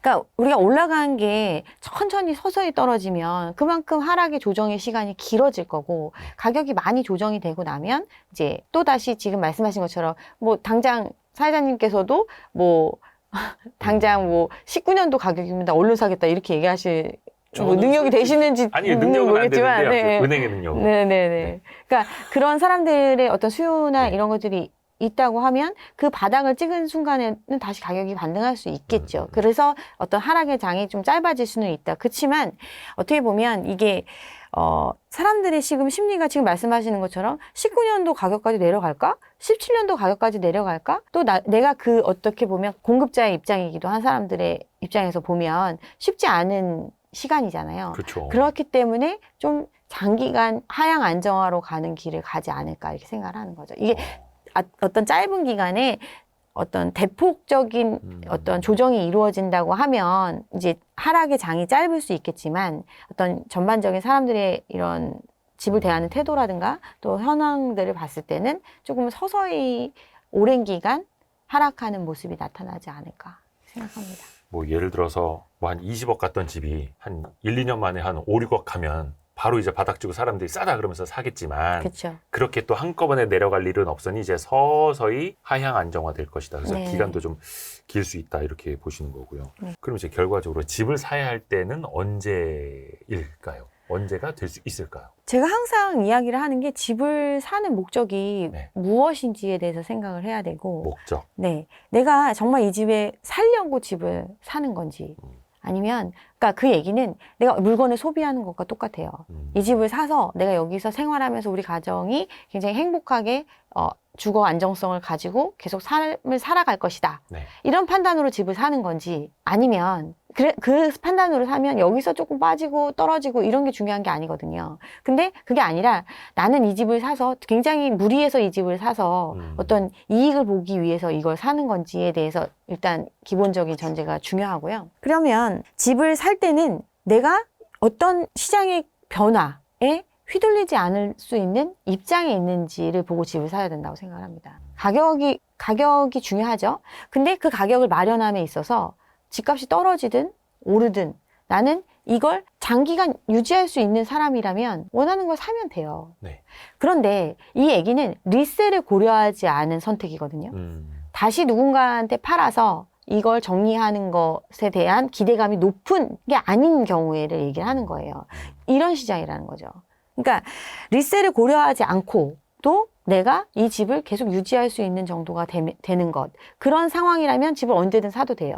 그러면 리셀을 고려하지 않는다는 거는 싸게 사는 게 되게 중요하거든요. 그렇죠, 그렇죠. 그래서 시기에 문제가 있는 거고 그 시기를 판단함에 있어서는 아직은 조정의 초입의 단계에 있는데 그러면 남들보다 비싸게 사는 게 될 수 있잖아요. 그렇기 때문에 좀 더 시장을 관망하라고 말씀을 드리는 거죠.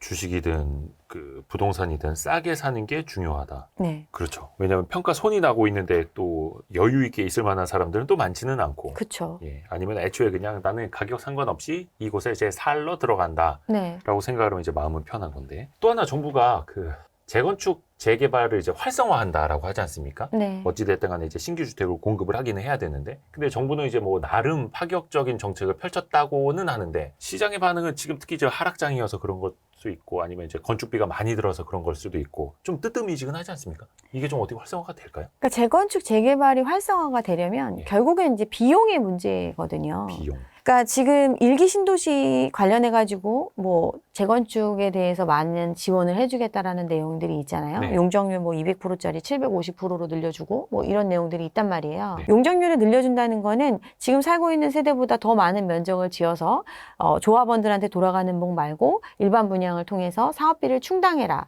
즉 비용을 줄일 수 있는 구조로 가지겠다. 이게 용적률을 늘려주는 거잖아요. 기본적으로. 네. 그러면 이 그럼 나머지 일반 분양분을 통해서 충당하는 돈 말고도 결국에는 자기 호주머니에서 돈을 출연을 해가지고 사업을 해야 되는 거예요. 네. 사업 비용이 있는 거예요. 그러니까 재건축에 대해서 부담금이 발생을 하잖아요. 네. 이게 그 개념이거든요. 전체적으로 들어가는 사업비가 1,000억인데 일반 분양을 통해서 100억을 조달을 했어요. 그럼 나머지 900억은 조합원이 나눠내야 되는 네. 거예요. 네. 그게 조합원들의 부담금으로 나오는 거거든요. 그럼 조합원들이 부담금을 내는 경우는 내가 부담을 하더라도 나중에 시장에서 이거보다 더 비싼 값에 집을 팔아서 이 비용 부담한 거 플러스 이익이 생긴다라는 기대감이 있어야 하는 거거든요. 그렇죠, 그렇죠. 그러면 일종의 투자니까. 그렇죠. 그러면 첫 번째는 이 비용을 줄일 방법이 없는 거예요. 내가 특히나 영끌을 통해서 이런 지역에 많이 들어왔는데 뭐 노도강이라든가 뭐 네. 이런데 오래된 아파트들 많이 몰려 있잖아요. 뭐 노원구 같은 경우는 70%가 지금 재건축 대상인 아파트들로 몰려 있는 지역인데 그리고 가격대 자체도 뭐 6억 이하 이렇게 사람들이 들어올 수 있는 시장이었기 때문에 네. 영끌들이 많이 가서 샀고 네. 그래서 2, 3억 하던 걸 6, 7억에 샀던 시장이었단 말이에요. 네. 그 6억에 사서 부담을 나는 뭐 한 2, 3억만 하고 뭐 그래서 8억 정도 되면 시장에 뭐 한 10억 정도 한다니까 나는 이익을 볼 수 있어 이렇게 생각하고 들어갔는데 막상 뚜껑을 열고 보니까 부담금이 5억인 거예요. 6억에 샀는데 부담금이 5억인데 옆에 신축 아파트 지금 당장 들어가서 살 수 있는 거 사면 그 8억도 안 하는 거예요. 떨어져서 네. 네. 그러면 이 사업이 되겠어요? 안 되죠. 그러니까 활성화가 안 되는 거예요. 결국에는 그러면 모든 거에 대해서 누군가 이 비용을 부담해주면 네. 부담을 덜어주면 사업이 가겠죠. 그러면 부담을 덜어줄 수 있는 방법은 자체적으로 부담이 줄어드는 방법. 그게 뭐냐? 금융비용 자체가 줄어들어야 되는데 금리가 낮아져야 되겠죠. 그래서 전체적인 사업에 대한 어떤 부담감이 좀 줄어들 수 있는 구조. 또 물가가 안정되고 뭐 건축비 이런 것들이 줄어들 수 있는 구조. 이런 게 돼야 되는 거잖아요. 안 되잖아요. 그러면 정부가 세금을 지원해 준다든가 아니면은 어떤 비용을 뭐 무이자로 빌려준다든가 이런 사업비에 대한 지원들이 혜택이 들어가 줘야 되는데 이 혜택 부분에 대해서는 또 논란의 소지가 있는 거죠.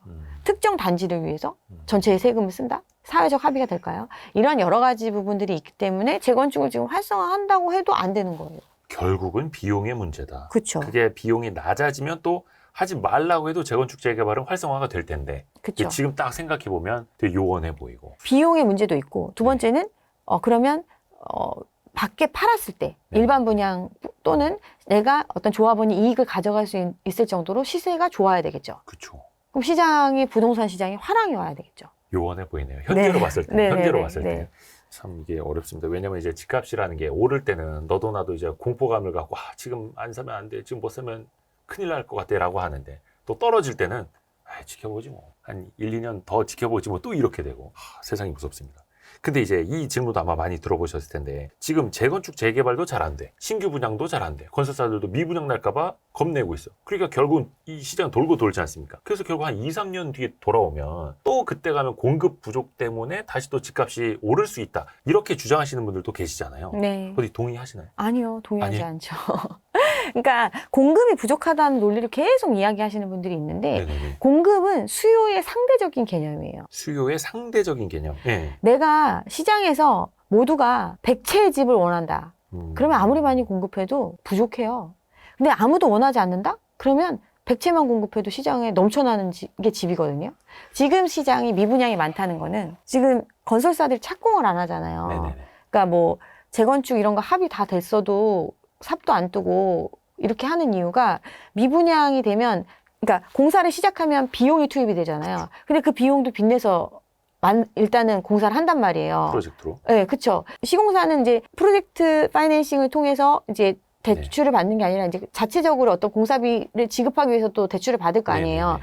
그 비용들이 발생을 하고 금리가 높아서 이자 부분도 많이 발생을 하는데 돈을 회수하는 거는 지금 불확실한 거예요. 분양이 잘 되면 그 분양 대금이 들어오는 거에 맞춰서 자기도 공사 대금을 회수하면서 할 수가 있는데 이미 돈을 써버리면 비용은 계속 이자 비용이나 이런 것들은 비용 부담은 늘어나고 있는데 돈은 언제 들어올지 몰라요. 이런 시장이기 때문에 착공을 안 하는 거예요. 네. 착공을 안 하죠. 잘 팔리는 시장이면 공급을 계속 하겠죠. 안 팔리니까 공급을 안 하는 거예요. 네네네. 이게 기본적으로 지금 이런 상황이거든요. 그러면 신축에 대한 공급이 잘 되려면 잘 팔리는 시장이 와야지 되겠죠. 수요가 많아져서 너도 나도 살려고 해야 공급을 할 거 아니에요. 네. 그런데 공급이 그래서 이제 앉아서 공급이 안 된다 이 얘기를 하는데 신축의 공급은 일단은 시간이 걸리니까 공급은 시간이 걸리니까 조금 당장 뭐 시장이 좋아지고 풀린다고 해서 바로 또 공급이 바짝 늘어나는 건 아니지만 네. 이미 준비된 상태의 땅이 너무 많은 거죠. 지금 착공 안 하고 그냥 공급이라고 진정한 공급이라고 하는 거는 택지의 공급이라고 볼 수 있어요. 내가 네. 당장 집을 지금 이제 돈만 집어 넣으면 아파트를 만들 수 있는 땅 네. 이걸 마련하는 게 힘든 거거든요. 아, 근데 그렇게 레디된 상태 많은 거죠. 일단은 분양부터 할 수 있으니까 거기서부터 일종의 공급이라고 칠 수 있고. 아니, 그러니까 분양을 하려면 네. 일단 기본적인 상황이 정리가 돼야 되잖아요. 그럼 도심 내 공급은 재건축 재개발밖에 없어요. 네. 이미 모든 게 합의가 돼서 관리 처분도 끝났고 이사까지 다 나갔어. 이주 철거 다 했는데 공사를 안 해. 그런 땅들이 많이 있거든요. 그러니까 이런 것들은 바로 그냥 공급을 할 수 있는 거예요. 네. 그리고 3기 신도시 이런 데 다 보상해가지고 지금 다 땅 만들어 놨잖아요. 네. 근데 낙찰이 안 되고 있죠. 그러니까 아직 다 만들진 않았지만 이제 공공분양을, 택지 분양을 했는데 낙찰이 안 되잖아요. 이미 아파트를 지을 수 있도록 레디된 땅들은 많이 있다는 거죠. 준비는 지금. 돼 있는데 수요가 네. 안 보여서. 그러면 공급을 할 수 있거든요. 언제든. 아, 그리고 기축의 공급에 대해서는 사람들이 언급을 안 해요. 기축의 공급이라는 거는 집값이 오를 거라고 생각해서 매집한 사람도 엄청 많잖아요. 특히나 영끌 갭 투자들 같은 경우는 집이 한 채만 있더라도 이 사람들 이 집에 들어가 살려고 이 집을 분양받은 게 아니거든요. 또는 이 집을 산 게 아니에요. 네. 전세 끼고 산 거잖아요. 차익만 보려고. 그쵸. 그 사람들 지금 차익은커녕 전세금 돌려주려면 집 팔아야 돼요. 음. 기축의 공급이 늘어날 수밖에 없는 거예요. 이미 누군가 소유하고 있는 형태의 집들이 공급의 형태로 다시 시장에 나올 수밖에 없는 거죠. 강제적으로라도. 그 전세 이야기 해주셨는데 이제 네. 영끌하셨던 분들이 전세까지 끼고 대출까지 끼고 들어갔던 분들 어떻게 보면 이제 한켠에서는 역전세난 그리고 2년 전에 굉장히 높은 가격으로 전세를 내줬던 것들이 이제 돌아온다. 근데 또 어떤 뉴스를 보면은 전세 대란을 또 걱정하는 목소리도 있고 이거는 지금 어떤 상황입니까? 어느 장단에 춤을 춰야 되는 거예요? 그러니까 전세 시장이 역전세나는 어떻게 보면 필연적인 현상. 전세라는 거는 예.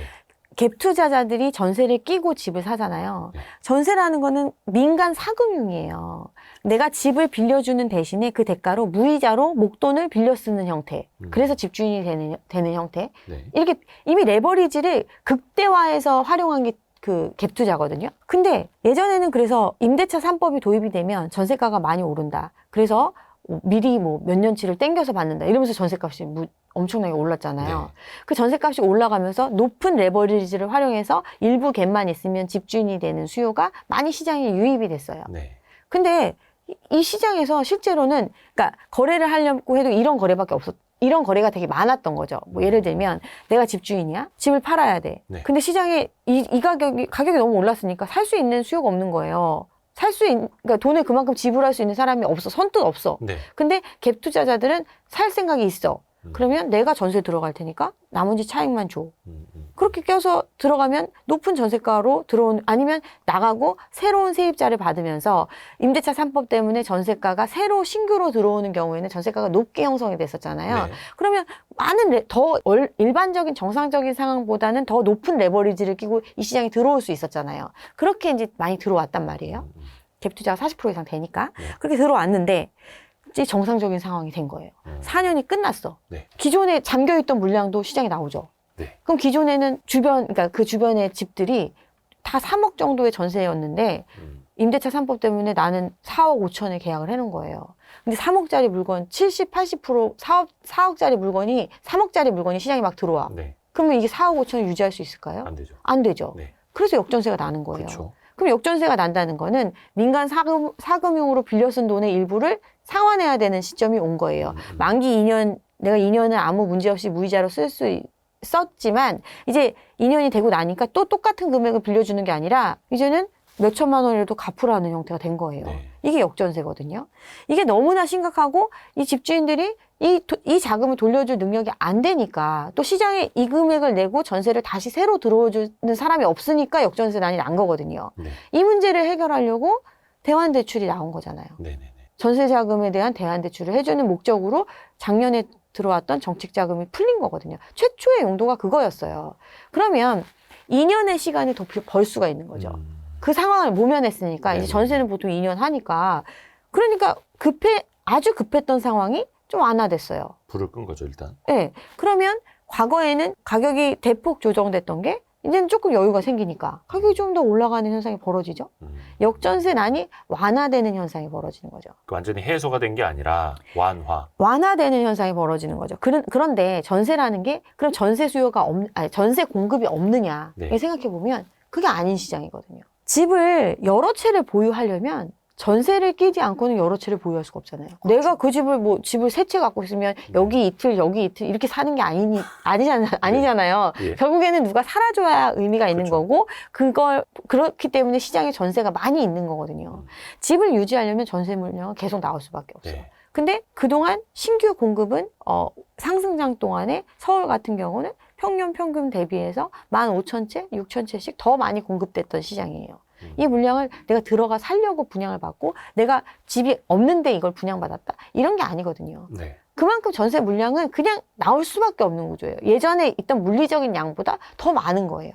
그렇게 해서 어떻게 보면은 역전세난은 이 당분간은 더 이어질 수밖에 없고 그 중간중간 약간 완화가 되더라도 이제 완화가 될 수 그러면- 있는 요인은 이제 사람들이 집을 안 살려고 하는 사람들이 지금 늘어나고 있잖아요. 네, 시장을 네. 관망한다는 거잖아요. 시장을 관망한다는 거는 그러면 전세로 한 번 더 도는 경우가 많이 생기는 거죠. 이제 그런 어떤 전세 수요로 돌아서는 경우, 그 다음에 또 판단해서 빠져나온 사람들, 이런 사람들의 전세 수요가 조금 유입이 되는 효과가 있는 거죠. 근데 여기에 사실은 이제 금리적인 측면과 전세 자금에 대한 대출적인 부분이 굉장히 시장에 많은 영향을 줬거든요. 네. 금리가 올라가면 전세자금 대출 받은 사람들도 그 금리 부담이 과거에는 내가 그냥 은행에서 이자 내는 게 월세 내는 것보다 싸기 때문에 전세자금 대출을 끌어서 썼다면 네. 지금은 월세가 더 싼 상황이 될 수도 있는 거고 뭐 그 차이를 따졌을 때 부담감을 따졌을 때 뭐 이런 여러 가지 상황이 겹치기 때문에 굉장히 개별적인 현상들이 벌어지고 있는 시장이다. 그래서 어떤 경우는 뭐 전세 보증금을 돌려받지 못하는 거에 대한 걱정이나 우려 때문에 전세가를 오히려 업해서 쓰는 경우도 있고 보증보험을 통해서 이제 그런 것들 때문에 그러니까 사실은 지금 시장에 보여지는 어떤 지표들이 전부 다 뭐 시장에 뭐 어떤 경우는 전세가가 높게 올라갔다 얘기하는 경우도 있지만 뭐 갱신의 경우가 더 높고 신규 계약은 더 낮고 이런 현상들이 벌어지고 있거든요.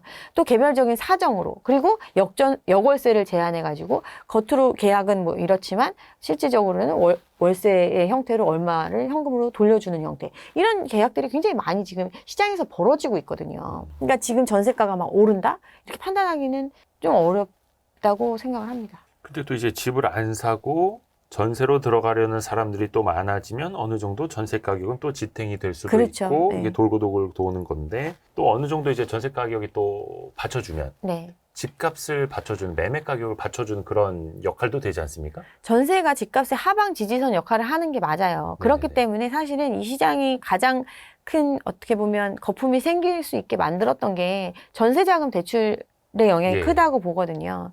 전세자금 대출은 서민을 위한 대출이라는 걸로 해가지고 2016년부터 해가지고 급격하게 늘어났거든요. 네. 과거에 2016년 이전에는 전세자금 대출의 비중이 뭐 10%도 안 됐는데 불과 2년, 3년 사이에 그게 전체적인 어떤 대출에서 차지하는 비중이 20% 가까이 늘어나는, 그만큼 사람들이 전세자금 또한 대출을 통해서 거품을 키워놓은 거죠. 네. 예전에 전세는 자기의 어떻게 보면 자본 축적의 과정에서 있는 자산으로 볼 수 있거든요. 네네. 그러니까 종잣돈. 네. 내가 내 집 마련의 단계로 가기 전에 자금을 모으는 형태. 전셋집을 비싼 집으로 옮겨가면서 그만큼 돈을 모은 걸 묶어두는 형태로 이제 강제저축 네. 뭐 이런 형태로 쓰는 돈이었다면 이제 거기 플러스 대출을 썼던 거예요. 이 시장은. 그러니까 전세금이, 그러니까 전세금을 받쳐줄 수 있었던 거죠. 예전에 내가 모은 돈은 1억밖에 없어. 그냥 1억에 80만 원짜리 월세를 사는 사람이었어. 예. 그런데 전세 대출을 5억을 해주는 거예요. 그러면 이자 내봤자 80만 원도 안 내거든요. 그렇죠. 그러면 나는 월세를 사느니 새 아파트 전세를 갈 수 있는 거예요. 그렇죠. 이렇게 돌아왔던 시장인 거거든요. 근데 이제 이 부분에 대해서도 원래 최초에는 이제 올해 같은 경우는 DSR의 대상으로 하겠다라는 얘기가 있었어요. 네. 사실 그게 맞고요. 전세를 사는 사람도 물론 세입자도, 그러니까 서민을 위한 자금이 전세 자금이긴 하지만 결국은 자기 자본주의 사회에서 자기가 감당할 수 있는 만큼만 빌려서 쓰는 게 맞거든요. 네. 근데 전세자금 대출은 서민을 위한 대출이기 때문에 DSR에 포함 안 하겠다. 이렇게 왔던 거거든요. 그리고 지금 또 이제 백지화한다 뭐 이런 얘기가 있긴 한데, 결국에는 이 부분도 시장에는 어떻게 보면 말씀하신 것처럼 전세값이 더 많이 떨어지는 게 급격하게 떨어지지는 않을 수밖에 없는 요인으로 작용은 하겠지만, 결과적으로는 이 전세도 자기 자본만이 아니라 레버리지를 통해서 만들어 놓은 전세가 수준이기 때문에 이것도 거품이 빠질 수밖에 없는 거죠. 여기에도 그럼 아직 상당 부분 거품이 남아있다고 보시는 거고. 전세가도 거품이 있는 거죠. 이게 아까 저희가 뭐 똘똘한 한 채, 뭐 강남, 뭐 이렇게 양극화도 좀 이야기를 해봤습니다만은 지난 상승장에서 또 먹혔던 것 중에 하나가 인구 감소론이었습니다. 그래서 그때 약간 지가 하락론자들이 인구 감소론을 들고 나왔었는데, 당시에는 그래도 한 21년까지는 그게 안 먹혔었죠. 근데 지금은 다시 또 이게 먹히는 것 같습니다. 물론 이제 시장 상황에 따라서. 감사님이 보시기에는 인구 감소론이 여기서부터는 또 어떻게 작용할 거로 보세요? 그러니까 기본적인 인구 구조 자체가 변화하는 시기가 20년도부터 20년부터 이제 인구의 절대적인 감소의 시대로 접어들었잖아요. 이 얘기는 태어나는 사람보다 죽는 사람이 더 많다. 인구가 줄어들고 있는 구조. 그 다음에 젊은 세대들보다 늙은 사람이 많은 구조. 네. 이런 사회로 가고 있고, 그게 그 현상이 심각해지는 구조로 가고 있거든요. 네. 근데 출산율이 0.7 이하로 이제 떨어지고 있어요. 0.7이면 예전에 냉전 시대의 동독보다 낮은 수준의 출산율. 거의 이제 전쟁 당시보다도 더 낮은 수준의 예. 출산율을 보이고 있고, 이 출산율이 이렇게 낮아진 이유가 사람들이 먹고 살기 힘들기 때문에, 예. 집이 없으면 먹고 살기 힘들다, 애 낳는 것도 두려워하는 시장이기 때문에, 이유는 집값이 너무 올랐기 때문에 있는 거거든요. 근데 결과적으로는 어쨌든 인구가 줄어드는 추세에 있고, 인구가 획기적으로 늘어날 수 없는 구조, 그리고 이게 급격하게 줄어드는 구조로 가고 있어요. 네. 근데 이제 집값이 오르는 시기에 이 인구 감소에 대해서 사람들이 인식하지 않았던 이유가, 가장 많이 했던 얘기가 인구는 줄어도 가구 수는 늘어난다.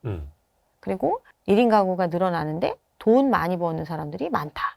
그렇죠. 이런 얘기로 사실은 했거든요. 근데 서울 같은 경우에는 1인 가구가 차지하는 비중이 40%가 넘어요.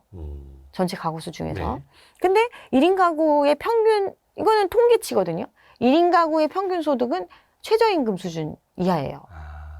그리고 1인 가구의 거주 형태는 고시원, 원룸, 뭐 이런 원룸 형태의 거주, 월세 형태로 거주하고 있어요. 그들이 집을 사줄까요? 아니거든요. 근데 수치적으로 보여지는 거는 사람들이 성공한 1인 가구 많고, 뭐 혼자 사는 뭐 이런 사람들 많고, 네. 많고, 그리고 그래도 뭐 나는 돈이 없는 것 같지만 돈 많은 사람 많다. 부동산 투자해서 돈 많이 벌고, 코인 투자해서 자산 시장의 상승장에 이익을 모사하는 데 많기 때문에 수요가 충분할 것이다. 이렇게 얘기하면서 버텨왔던 시장이거든요. 네. 근데 실질은 그렇지 않다는 거죠. 계속 얘기해왔던 게 실질은 그렇지 않다는 걸 얘기를 했던 거거든요. 네. 또 그러면 절대적인 공급은 계속 이루어졌잖아요.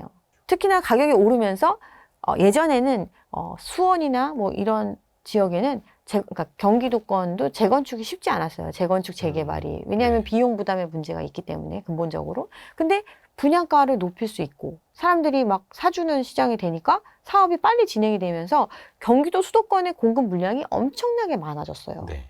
그 물량이 많아졌고 그와 더불어 또 GTX 호재가 있다. 막 이런 얘기하면서 서울에서 좀 멀지만 새 아파트가 많이 몰려있는 지역이 많이 형성되고 있고 그러면서 이제 사실은 서울에서 서울 인접 지역으로 빠져나간 인구가 굉장히 많거든요. 네. 인구의 감소 추세를 보이고 있거든요. 그렇죠. 근데 집은 굉장히 예전보다 늘어난 상태. 음. 이게 현실이거든요. 잠깐 그 GTX 이야기를 해주셔가지고 분명히 그게 전국적으로 집값이 뭐 다 빠지는 건 아니고 지역마다 또 이제 차이가 있을 텐데 그래도 지역별로 개발 호재가 있는 데들은 과거에도 하락장에서 좀 방어가 됐고 상승장에서는 더 많이 올랐고 또 최근에 많이 기대라는 게 이제 GTX 노선인데 이게 또 노선도 더 많아졌습니다. 최초 발표 안보다. 이건 어떻게 집값 방어나 상승에는 이제 앞으로는 어떻게 작용이 될까요? 개발 호재가 있으면 개발이 이루어지기 전보다는 당연히 가격이 올라갈 수 있는 요인이 됩니다. 네. 그죠? 네. GTX 호재라는 거는 GTX가 광역철도잖아요. 네. 서울에서 먼 지역을 시간 거리를 축소해서 빨리 도달할 수 있게끔 만들어주는 철도 노선이 GTX예요. 네. 이 얘기는 지리적으로 멀다는 뜻이에요. 아하. 서울에서 멀어요. 그렇죠. 멀죠? 네. 근데 빨리 올 수 있는 수단은 딱 그거 하나예요. GTX. 시간을 줄여주는. 시간을 줄여주는. 네. 그러니까 거리는 사실 우리가 시간 거리가 더 중요하잖아요. 네. 아무리 뭐 몇십 킬로 떨어져 있어도 뭐 20, 30분 만에 올 수 있으면 그건 먼 게 아니잖아요. 근데 그렇죠. 서울에서 도심에서 출퇴근하려면 막 1시간 더 걸리고 막 이런 시간 거리가 더 중요한 개념인데 이 시간 거리를 획기적으로 줄여줄 수 있는 게 GTX인데 유일한 거예요. 그 수단을 이용하지 않으면 여전히 멀리 있는 거거든요. 아하. 그렇잖아요. 네. 그렇기 때문에 이 개발 호재에 대해서 얼마만큼의 가치를 둘 것인가에 대해서 좀 냉정하게 고민할 필요가 있었는데 예. 지금까지 과열된 시장에는 그 GTX 호재가 있다라고 하면 그 지역의 집값은 다 오르는 거예요. 지금까지는 그랬죠. 그 지역을 분양받으면 다 집값이 오를 거라고 생각하고 가서 다 산 거예요. 네. 근데 그 역까지의 접근성, 아, 그렇죠. 그 중요하죠. 그것도 중요하잖아요. 네. 네. 이게 뭐 따지고 보면 그렇게 막 달라진 게 없는 거예요. 역까지 가는데 한 40분 걸리고. 또 철도가 자주 있는 것도 아니고. 예. 그러면 이제 이용하는데 기다리는 시간 뭐 하고 하면 차 타고 가는 거랑 똑같아. 그럼 과거랑 다른 게 없는 거예요. 역사에서 한 20분 기다려야 되고. 그렇죠. 그러면 이 GTX가 그럼 과연 지금 말한 것처럼 2배, 3배 오를 정도로 그만큼의 가치가 있었느냐에 대해서 의심해 볼 필요가 있는 거죠. 또 GTX 노선이 많이 생겼어요. 많이 생겼다는 거는 그만큼 접근성이 예전보다 상대적으로 좋아진 지역이 확대됐다는 의미거든요. 그런데 지금은 이제 GTX A 노선만 이제 개통을 했잖아요. 뭐 순차적으로. 네, 순차적으로 하는데 이거 다 돈이에요. 깔려면 돈이잖아요. 아, 그렇죠. 그는. 네. 근데 이 돈을 무슨 수로 다 마련해가지고 원래 계획했던 대로 다 깔릴까요? 아니거든요. 굉장히 민간 투자도 오랜 많이, 시간이 예. 걸릴 수가 있다는 거죠. 이 개발 호재를 지금 반영해서 사고 그걸 감수하기에는 너무나 이른 시간에 반영했다는 거죠. 너무 선반영됐다. 네. 너무 선반영됐기 때문에 지금 GTX 실제 이제 개통이 됐는데 가격 네. 변동 없잖아요. 보통 이제 개발 호재라는 게 이제 먼 네. 미래 걸 먼저 이제 끌어다가 반영을 하고 막상 그게 현실이 되면은 좀 잠잠하고 이렇긴 한데. 근데 그 가치를 너무 높게 평가를 한 거죠. 아, 그 GTX 호재라는 거 가치를 너무 높게 평가를 한 거죠. 개별적으로 봤을 때는, 그러니까 오히려 또 이게 이제 어떤 분들은 선호할 수도 있어요. 네, 뭐 사람에 따라. 사람에 따라. 근데 사실은 저 같은 경우는 이제 이거에 대해서도 많이 이야기를 했었는데 이미 너무 물리적으로 먼 거리에 있다라는 게 저는 굉장히 취약하다고 생각을 하거든요. 여기요. 아니요. GTX가 다니는 곳이 네. 서울에서 멀다라는 게 굉장히 취약하다는 거죠. 그렇죠. 예. 그러니까 동서남북으로 쫙쫙. 예. 네, 그 멀리에 있는 걸 사는 것과 GTX를 빼고 상대적으로 이동을 했을 때 더 가까운 거리에 있는 게 상대적으로 더 저평가되어 있다면 그걸 선택하는 게 더 나을 수도 있는 이런 네. 거거든요. 그래서 이런 얘기들을 많이 했었는데 뭐 사실은 분양이 그만큼 많았고 그 GTX 노선을 따라서 또는 GTX 인근에만 있다고 해도 분양이 많았기 때문에 이런 부분들이 좀 시장의 과열에 동참하게 만든 요인이 되지 않았을까 생각을 합니다. 이게 그래도 지역별로 오르는 곳이 좀 있지는 않을까요? 이미 다 올랐잖아요. 아, 네. 아니, 그러니까 더 얼마나 더 오르기. 네네네. 그러니까 예를 들면 예전에 동탄 GTX 호재 얘기했을 때 제일 많이 얘기했던 게 동탄 20억 얘기 기억나시나? 20억 클럽, 30억 클럽 막 이런 얘기 했을 때 그러니까 뭐 한 32평짜리가 네. 뭐 20억. 네. 동탄 20억이에요. 20억이래요. 네. 동탄에 20억 주고 사시겠어요? 안 사죠. 그니까요. 네. 아, 이거는 그냥 제 개인적인 생각입니다. 그러니까. 네. 감사님이 유도 질문해가지고. 아, 예, 죄송합니다. 아, 근데 개인적인, 그러니까 제 주변에도 돈이 20억 있는 사람한테 물어봐요. 네네네. 또 20억이면 20억을 다 집에 이거 살 거야? 음. 안 사요. 근데- 못 사요. 근데 그때는 왠지 사야 될 것 같았었어요. 그래서 아니라고 얘기하는 사람들도 있었다는 거 좀 기억해 주셨으면 아. 좋겠습니다. 그 부동산 PF 얘기도 앞에서 잠깐 이야기를 좀 해주셨는데 네. 지금 이 부동산 PF 막 위기라고 했던 것도 벌써 한 1년이 지났거든요. 네. 지금은 어떻게 좀 이렇게 불이 잘 꺼지고 있는 상황인가요? 어떻게 표현을 해야 되나? 이제 막 불이 막 나려고 하는데 네. 일단 가마니 같은 걸로 막 덮어놓은 거예요. 어. 그랬다가 이제 더 이상 안 되겠으니까 이제 아, 불을 끄려고 자체적으로 끄라고 하고 있는 상태잖아요. 네네. 뭐 말씀하셨잖아요. 어떤 금리 인하를 기대하며 버티지 말고 조정해라. 빠른 구조 조정을 네. 주문을 했잖아요. 네. 이 얘기는 이 문제는 해결되지 않았다는 거예요.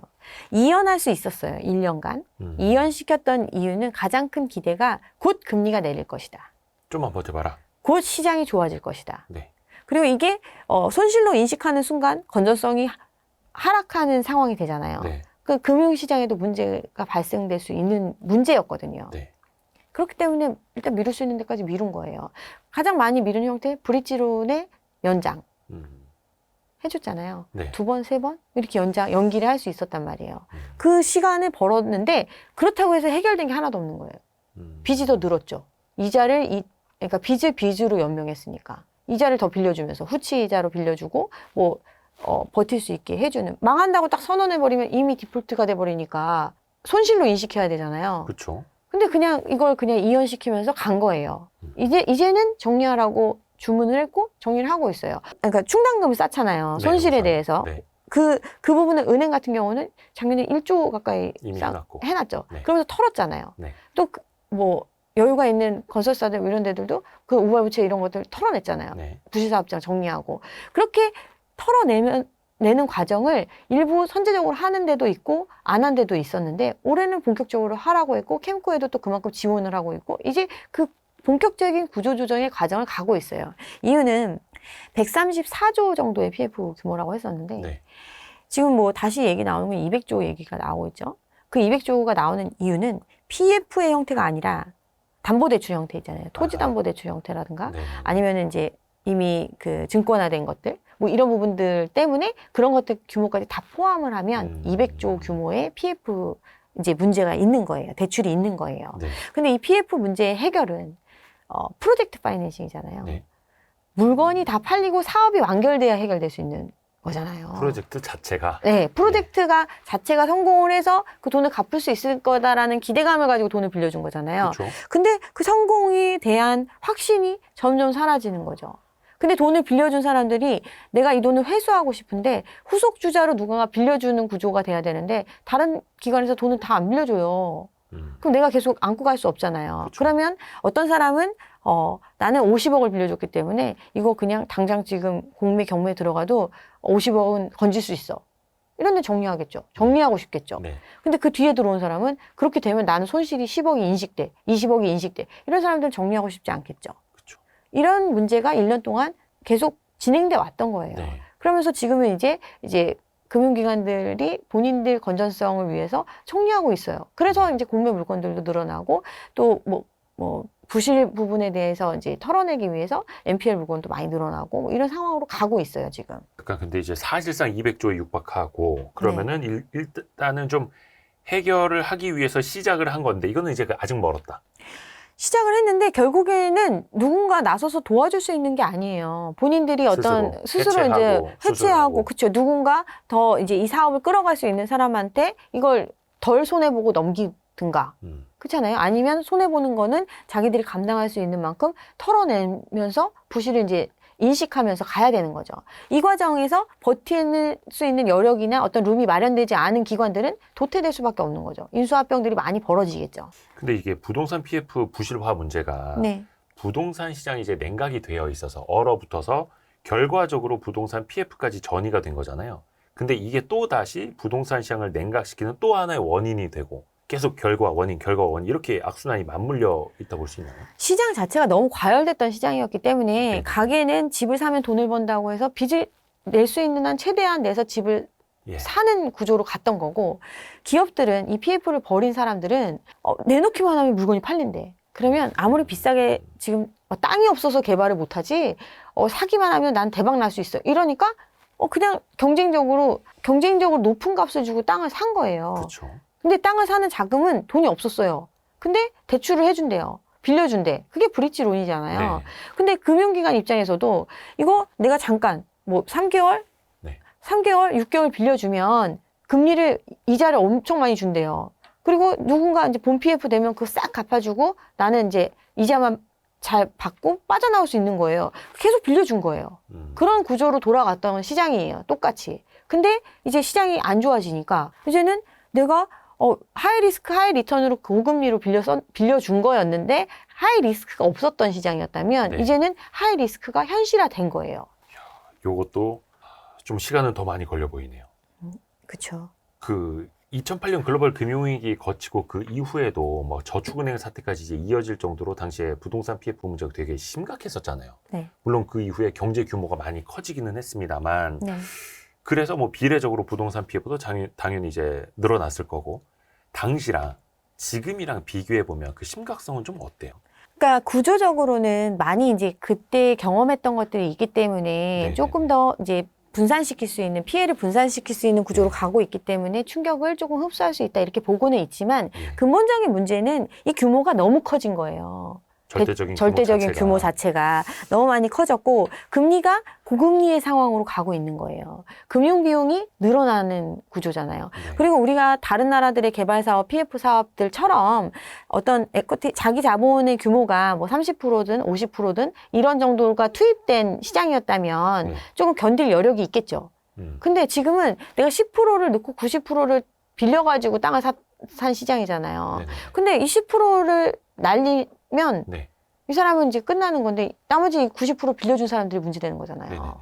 네네네. 이 90%를 빌려준 게 금융기관이잖아요. 네. 이 문제들이 심각해질 수밖에 없는 거죠. 근데 다 예를 맞물려 들면 있네.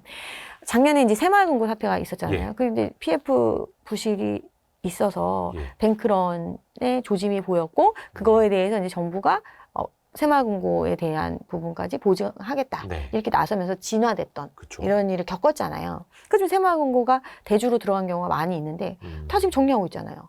공무에 치고. 왜냐하면 새마을금고 선순위로 들어간 게 많거든요. 네. 1순위로 가니까 본인들은 이게 사업을 정리를 해도 손실을 최소화할 수 있는 그죠. 거예요. 예. 빠져나올 수 있는 거예요. 그러니까 이제 적극적으로 하는 거죠. 그럼 또 이제 근데 후순위들은 이제 죽어나는 거고. 예, 그렇게 되는 거죠. 그 최근에 그 부동산 PF 시장도 그렇고 분양 시장에서 지식산업센터가 되게 큰 문제라 하더라고요. 얼마 전에 저희 지인도 줄여서 지산이라고 한다면서요. 네, 지산. 지식산업센터에 좀 물리신 분들이 좀 많다고 하는데 네. 이 문제 본질은 뭡니까?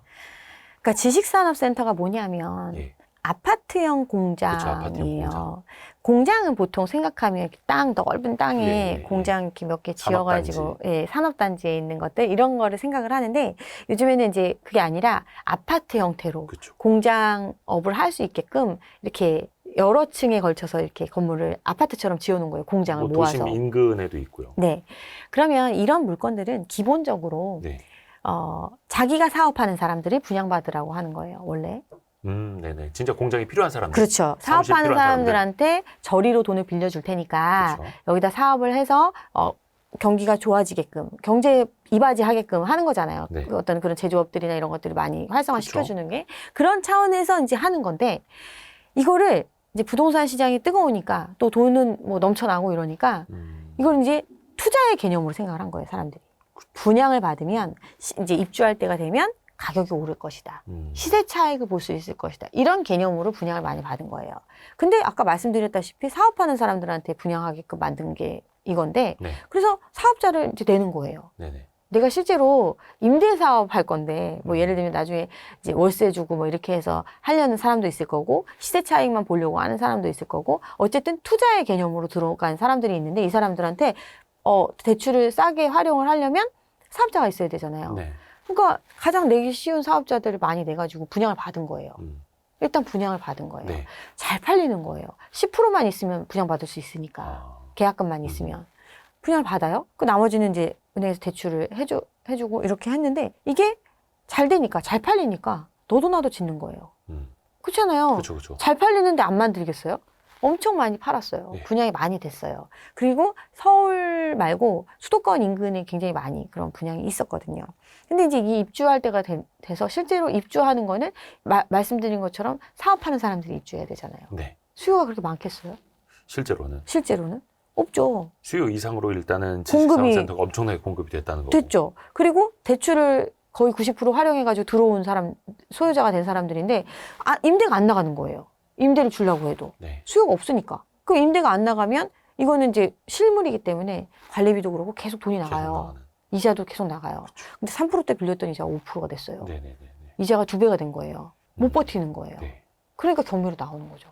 못 버티고. 그러니까 기본적으로 이걸 수익성의 개념으로 생각을 하고, 예를 들면 아니면 내가 사용할 목적을 가지고 이걸 분양받은 게 아니라 완전한 시세 차이, 자본이득의 목적을 가지고 이걸 많이 분양을 받은 거고, 그걸 그 시장에서 정확하게 그걸 캐치해서 그런 물량을 많이 공급한 거예요. 네. 뭐 주거 시장이 뜨거우니까 주거 대체 시설, 뭐 아파트라든가 생활형 숙박 시설. 네, 이거 생활형 숙박 시설 같은 경우는 주거 시설이 아니에요. 그렇죠. 그냥 숙박업 하라고 만든 거거든요. 그렇죠. 간이 숙박 같은 것들. 예, 네. 숙박업을 하라고, 영업을 하라고 만든 거지 집이 아니에요. 근데 집하고 똑같이 생겼죠. 네. 숙박이니까. 네. 그거를 집 대체 상품이라고 파는데 사람들이 이거 사면 돈 번다고 하니까 막 사요. 네. 그게 계속 공급했어요.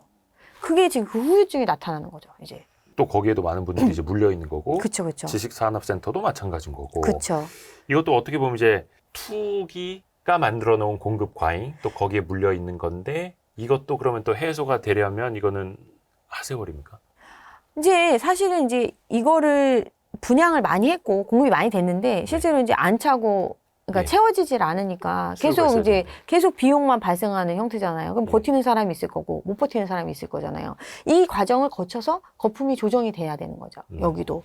이게 지금 상업용 부동산으로 사실은 이제 이야기가 넘어가고 있는데, 미국에서 특히 상업용 부동산, 오피스 공실률 엄청 높다 하고, 심지어 실리콘밸리에서도 공실률이 되게 높다고 하고, 사람들이 이제 비대면 근무 막 이런 것도 많이 이제 익숙해지다 보니까, 이게 과연 미국만의 문제일지 아니면 우리나라 시장은 그래도 공실률이 별로 높진 않잖아요. 우리 시장은 좀 어떻게 볼 수 있을까요? 다르지 않습니다. 그러니까 기본적으로 이 시장을 바라보는 형태가 너무 바뀌었기 때문에 이런 문제가 생기는 거거든요. 예. 그러니까 오피스도 그렇고 상업용 부동산도 그렇고 굉장히 이제 거품이 많이 생겼어요. 예. 뭐냐면 예전에는 이게 임대료를 어느 정도 지급을 해줄 수 있는 물건이다라고 해서 임대 수익률을 고려해서 거래를 했다면 네. 서로 경쟁적으로 나는 3%만 받아도 돼. 나는 이자만 낼 수 있어도 돼. 이렇게 해서 물건을 거래하다 보니까 가격이 계속 올라간 거예요. 근데 실질적인 임료는 여기에서 장사하는 사람이 감당할 수 있는 수준으로 형성되거든요. 네. 장사를 해서 뭐 남는 게 있어야지 장사를 할 거 아니에요. 근데 장사해가지고 번 돈을 전부 다 임대료로 주고 자기는 하나도 가져가는 게 없으면 여기서 굳이 장사할까요? 적고 말죠. 안 들어오잖아요. 그렇기 때문에 공실이 늘어나는 거예요. 그쵸. 받고자 하는 기대치는 높은데 실제로 시장에서 그렇게 했을 때는 여기 상권 자체가 그렇게 형성이 안 돼 있고 장사해도 남는 게 없으니까 안 들어오는 거예요. 그쵸. 비는 거예요. 그럼 공실이 되는 거죠. 공실률이 높아질 수밖에 없는 거죠. 상업용 같은 경우는 공실이 높아요. 그러니까 서울의 뭐 일부 지역을 빼고는 이제 좀만 나가 보면 1층, 뭐 수원 같은 데만 가도 1층, 2층은 차 있을 수 있어. 근데 3, 4층 다 비어 있어요. 간판은 예전에 있던 게 있지만 가보면 비어 있어요. 지하 비어 있어요. 50% 차 있어요. 이런 물건들이 엄청 많거든요. 그러니까 실질적으로 시장에서는 돈이 많고, 네. 그리고 이제 부동산을 바라보는 게 여러 가지 측면을 바라봐야 되는데, 그냥 계속 오른다고 하니까 네. 내가 잠깐 보유하고 있다가 이자만 감당할 수 있다가 몇 년 지나면 비싸게 팔 수 있다. 자본이득. 이 자본이득만 추구하던 시장이었기 때문에 이 문제가 생긴 거거든요. 거품이 계속 생긴 거죠. 근데 실질적으로 이 물건이 줄 수 있는 수익은 너무 적은 거예요. 그런데 돈이 줄어드는 시장이 오니까 그러면 그걸 감당해 줄 수 있고 다시 사줄 수 있는 사람. 이 물건을 샀으면 내가 환가를 해야 되잖아요. 누구한테 네. 팔아서. 근데 그걸 사줄 사람은 자기가 생각했던 것처럼 사주지를 않는 거예요. 그러니까 가격이 조정되는 거죠. 어떻게 보면 이제 거의 같은 사이클 안에서 되게 공통적인 문제를 안고 있다라는 네. 생각도 듭니다. 이 사실 그 부동산 거품이 그냥 아파트가 끝이 아니라 네. 약간 상업용 이쪽으로 와 보면은 오히려 더 많이 골마 있는 것 같네요. 그렇죠. 좀 마지막으로 특히 이제 아무래도 이런 영상들 보시는 분들도 언젠가는 내가 또 다시 한번 부동산 투자를 하거나 아니면 지금 이제 좀 고민을 또 많이 하고 계시는 분들일 수 있잖아요. 그런 분들이 이제 부동산을 보실 때 어떤 가졌으면 하는 관점이나 좀 대응 방안이라든지 마지막 조언을 좀 부탁드리자면. 제가 이제 아까도 말씀드렸다시피 부동산을 바라볼 때 한 가지 측면만 생각해서 부동산에 접근해서는 안 된다. 왜냐하면 우리가 어떤 선택을 하는 데 있어서 가장 큰 투자의 대상이기 때문에 주식하고 또 다르잖아요. 그럼요. 금액이. 거의 자기 자산의 대부분 플러스 미래 소득까지 다 땡겨서 이 물건을 사는 결정이거든요. 네. 그렇기 때문에 이 물건이 어떤 상황이 될 건지에 대해서 그러니까 다양한 관점에서 바라봐야 된다는 거죠. 그러니까 수익형 부동산도 그렇고 주거도 마찬가지예요. 내가 전세를 놨을 때 어느 정도까지가 커버가 되고 그리고 나머지 여력 정도는 내가 감당할 수 있다. 시장이 아무리 안 좋아져도 이런 정도의 기준은 가지고 갔어야 되는데 그런 판단 없이 또는 뭐 월세로 나중에 이걸 내가 리셀하지 않더라도 이 대금을 다 치르고 났을 때 월세로 전환했을 때 어느 정도의 수익률을 가져갈 수 있다. 그런 안정적인 내가 집을 갖고 있으면서 이 정도의 수익률을 가져갈 수 있다. 이런 판단을 하면서 물건을 바라봐야 된다는 거죠. 또 지금 상승장이 꽤 길면서 사람들이 내가 그때 살 걸, 내가 몇 년 전에 샀으면 나 얼만큼 벌었을 건데 이렇게 생각을 하시는 분들도 있겠지만 투자는 굉장히 긴 호흡을 가지고 가야 된다는 거예요. 부동산은 특히나 세금 부분이나 이런 것들에 있어서도 수익성에 굉장히 큰 영향을 주기 때문에 롱텀의 물건이고 이 얘기는 잠깐의 기다림, 이 기다림이 투자의 과정이라고 생각을 해야 된다고 저는 생각합니다. 그러니까 기다림도 투자다. 어떻게 보면 이제 지금 물려 있는 사람들도 물려있는 사람들은 이제 결정을 해야 되겠죠. 예. 내가 손실을 확정 짓고 다시 나아가기 위한 기반을 마련할 것인지 아니면 이 손실을 계속 감당하면서 언젠가 올 상승의 상황을 기다리든가 이런 건데 주식도 똑같잖아요. 마이너스 30, 뭐 마이너스 20 정해놓고 손절하라 뭐 이런 얘기를 하는 것도 있는데 이게 마이너스 30이 마이너스 70대 때까지 갖고 있다가 다시 마이너스 30이 된다? 그렇게 되게 쉽지 않잖아요. 뭐 별 의미도 없죠. 네, 그러니까 이런 것들에 대해서 네. 조금 냉정하게 그리고 지금 움직이는 사람들이 누군가 부자가 집을 사고 있나? 아니면 젊은 사람들이 집을 사고 있나? 또 시장의 대부분의 흐름이 그런가? 아니면 부동산 투자에 관심이 있다는 스터디 카페 뭐 이런 부동산 카페에서 얘기하는 사람들만 그런 얘기를 하는지 내 주변에는 어떤지 이렇게 지켜보면 아직은 때가 아니라고 저는 생각을 합니다. 이게 사실 기다림도 투자다라고 말씀을 해주셨는데 예전에 이제 이게 관성대로 다 가지는 않겠죠. 근데 큰 부자들 되신 분들 보면 이제 정말 어려운 시기에 투자를 했고 어려울 때 버티고 말씀하신 것처럼 부동산은 10년 이상을 바라봐야 된다라고 하니까 지금 여기서부터 버티면 되겠지라고 생각하시는 분들도 많을 텐데 또 사이클이 기니 이제 하락시장은 한 2년? 길어봐야 2년 이렇게 된 거고요. 또 고민이 많아집니다. 그런데 좀 그리고 부동산에 대해서 저는 부동산을 사고 파는 물건이라고 생각하지 않아요. 사서 모으는 물건이라고 생각하거든요. 내가 이 물건보다 더 좋은 물건을 확보하기 전까지는 굳이 사고 팔 이유가 없는 거예요. 자식한테 대대손손 물려줄 수 있는 물건을 사는 게 가장 중요하다고 생각을 하거든요. 그런 관점으로 좀 부동산을 바라보셨으면 좋겠습니다. 사서 모으는 것. 네. 부루마블처럼. 네. 그럼 이제 얼마나 모으셨는지는 녹화 끝나고 여쭤볼게요. 오늘 되게 장시간, 긴 시간 네. 정말 좋은 말씀 해주셔서 너무나 감사드립니다. 네. 우리 감정평가사 박은정 감사님 고맙습니다. 네, 감사합니다. 아유, 감사합니다.